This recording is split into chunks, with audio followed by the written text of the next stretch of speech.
We have a question from the Twitterverse.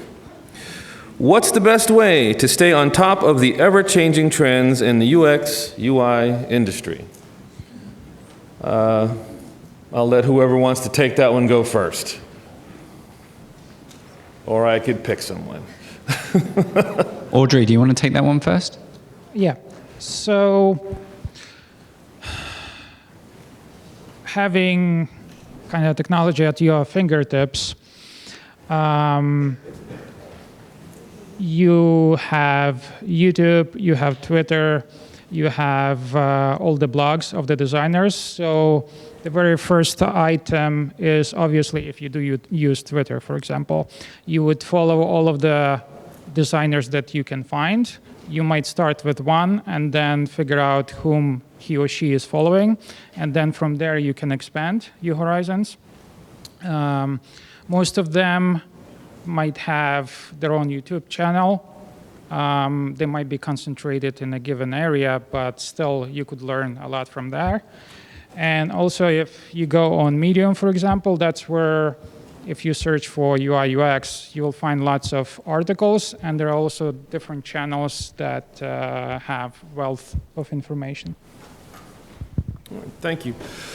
So perhaps we should have like a roundup question here to take this to the end. This will be the last question for everybody to take to give us a response. What is the one thing you think that students today could be doing to sort of ensure inevitable success in your field? So what I think as a general recommendation, maybe it's not too close to UI UX specifically, but one thing that really worked for me is just communicate to other people about your dreams and your ambitions. Just tell other people like, oh, I want to do this, or I want to become that, because then you can hear from other people like, oh, what they might have in terms of advice. Maybe they can make introductions to other people that can help you. This started, well, one reason why I'm saying this is because I think it may have had a profound impact on my career. Like in my resume, I had like a list of my career objectives, and I said, okay, first I want to learn more about game design, and I want to then maybe manage a team of programmers, and then maybe eventually I want to start my own company. And then I had actually some people review that, and somebody said like, hey, why don't you just turn it the other way around? Put your highest goal first. And that actually worked out really well, because that's how I ended up starting my own company pretty quick. I was 24 when I started, so that I think just talking to people about what you want to achieve, let other people also help you, and just see what you can learn from other people.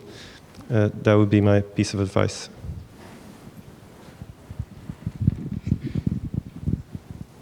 I would say first and foremost is just to have a very broad perspective and to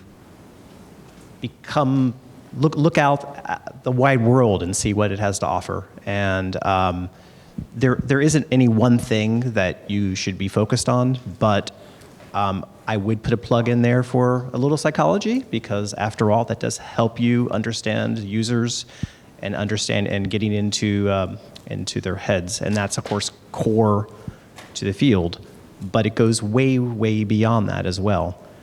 It helps, I think, also, and this is going to sound a little obvious, to be a user of technology, to embrace it, to explore it, because that keeps you active and alive and interested in what might be coming down the pike, and also helps you look at the possibilities. So if you become a designer and you've seen what's been done and the trends and stuff like that, then it helps make you more inventive and creative, because then you, as a designer, go, hey, I haven't seen this before. I wonder if this will work better. So, and then the kind of circling back around that first point, like I said, I don't think there's really any one path to it. Just, like I said, be informed through psychology, but you can basically, there's lots of other things that will help inform and make you a good designer, and just look for those things. I'm actually going to, I'll add to it, but I'm going to echo John's point about psychology. Actually, my degrees are also in psychology and human factors, so I kind of come from that similar background. So kind of understanding how humans think, how humans perform, being able to understand research methodologies, those are all, I think, quite helpful. Doesn't mean you have to get a degree in psychology, but if you have that opportunity, it is invaluable, I think. But the one contribution I'll add is be a good listener.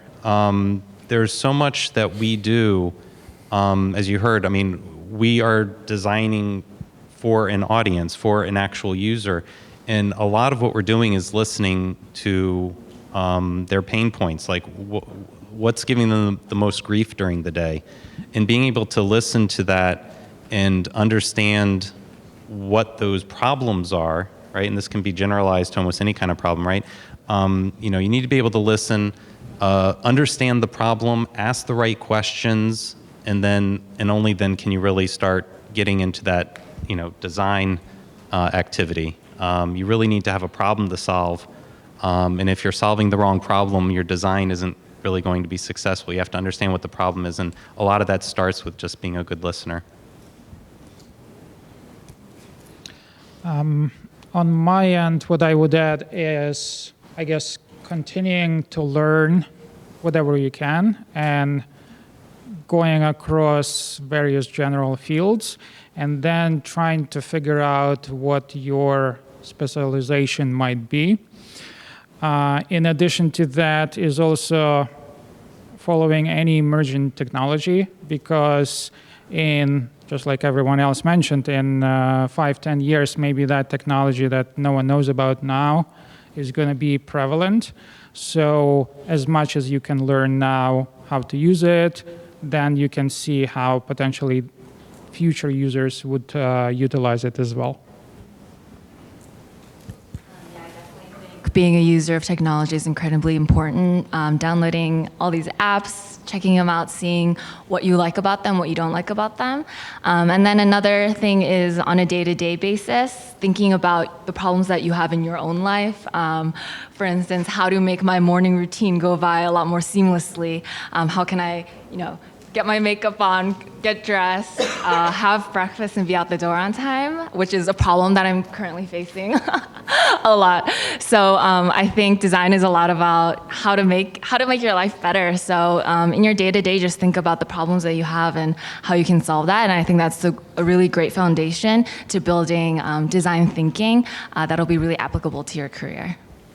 Okay, some really, really good suggestions. I hope you guys were taking notes. That's the whole purpose. Thanks for sharing with us, you guys. Give them a hand.